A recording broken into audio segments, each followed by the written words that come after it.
नमस्कार, आप देख रहे हैं सम्राट न्यूज टीवी और मैं हूं आपके साथ हर्षिता कनौजी। तमिलनाडु की राजनीति में एक नए अध्याय की शुरुआत हुई। अभिनेता से नेता बने विजय ने मुख्यमंत्री पद की शपथ लेते ही ऐसे फैसले लिए हैं जिन्होंने न केवल राज्य बल्कि पूरे देश की राजनीति में चर्चा छेड़ी। नई सरकार आते ही एक्शन मोड में दिखाई दे रहे और मुख्यमंत्री विजय ने अपने पहले ही दिन कई बड़े प्रशासनिक और सामाजिक फैसले लेकर साफ कि उनकी सरकार तेज फैसलों और आक्रामक प्रशासनिक शैली के साथ काम कर रही है। सबसे ज्यादा चर्चा उस फैसले की हो रही है जिसमें मुख्यमंत्री विजय ने राज्य भर में धार्मिक स्थलों, शिक्षण संस्थानों और बस स्टैंड के आसपास संचालित 717 सरकारी शराब की दुकानों को बंद करने का आदेश जारी कर दिया है। यह आदेश तमिलनाडु स्टेट मार्केटिंग कॉर्पोरेशन यानी TASMAC की दुकानों पर लागू होगा। TASMAC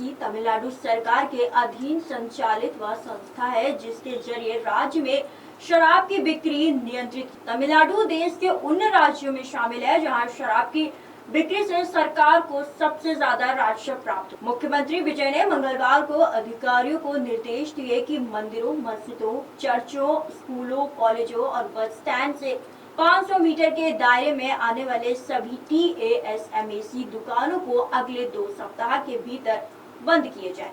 सरकार के मुताबिक राज्य में इस समय कुल 4,765 सरकारी शराब की दुकानें संचालित हुई। इनमें से 717 दुकानों को बंद करने के लिए चिन्हित किया गया। सरकारी आंकड़ों के अनुसार 276 दुकानें धार्मिक स्थलों के पास, 186 शिक्षण संस्थानों के आसपास और 255 बस स्टैंड के करीब। सरकार का कहना है कि ये फैसला सामाजिक सुधार और सार्वजनिक सुरक्षा को ध्यान में रखते हुए लिया गया है। लंबे समय से सामाजिक संगठनों और स्थानीय लोगों की ओर से शिकायतें की जा रही हैं कि स्कूल और धार्मिक स्थलों के पास शराब की दुकानें होने से युवाओं और आम लोगों पर नकारात्मक प्रभाव पड़ा। कई जगहों पर महिलाओं ने भी इन दुकानों को हटाने की मांग करते हुए प्रदर्शन किए थे। राजनीतिक विशेषज्ञों का मानना है कि मुख्यमंत्री विजय अपने शुरुआती फैसलों के जरिए जनता के बीच एक मजबूत और निर्णायक नेता की छवि बनाना चाहते हैं।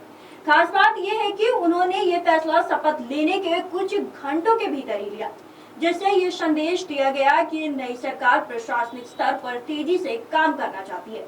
आपको बता दें कि 51 वर्षीय विजय दक्षिण भारतीय फिल्म इंडस्ट्री के सबसे लोकप्रिय अभिनेता में से एक है। वर्षों तक सुपरस्टार के रूप में पहचान बनाने के बाद उन्होंने राजनीति में कदम रखा और अपनी पार्टी टीवी का गठन किया। चुनाव प्रचार के दौरान विजय ने भ्रष्टाचार, बेरोजगारी, महिला सुरक्षा, शिक्षा और सामाजिक सुधार को प्रमुख मुद्दा बताया। हालिया विधानसभा चुनाव में TVK ने शानदार प्रदर्शन करते हुए राज्य की राजनीति में बड़ा उलटफेर कर दिया है। हालांकि पार्टी को पूर्ण बहुमत नहीं मिला, लेकिन कांग्रेस, वामपंथी दलों, VCK और मुस्लिम लीग के समर्थन से विजय ने अपनी पहली गठबंधन सरकार बनाई। राजनीतिक विश्लेषकों के मुताबिक ये तमिलनाडु की राजनीति में पिछले कई दशकों में हुआ सबसे बड़ा बदलाव माना जा रहा है, क्योंकि लंबे समय से राज्य की राजनीति मुख्य रूप से DMK और AIADMK के इर्द गिर्द। मुख्यमंत्री बनने के बाद विजय ने सिर्फ शराब की दुकानों को बंद करने का फैसला नहीं लिया है, बल्कि कई लोक लुभावनाओं और प्रशासनिक फैसलों को भी घोषणा की है।